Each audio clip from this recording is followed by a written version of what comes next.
How to fix Wizz app not working.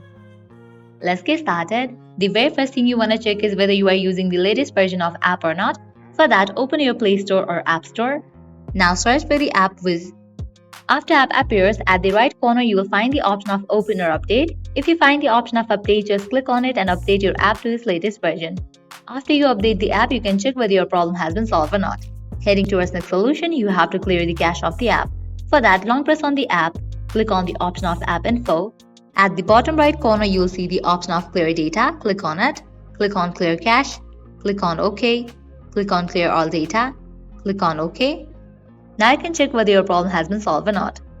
If you still encounter this issue, what you have to do is totally uninstall this app and reinstall it. So click on the option of Uninstall.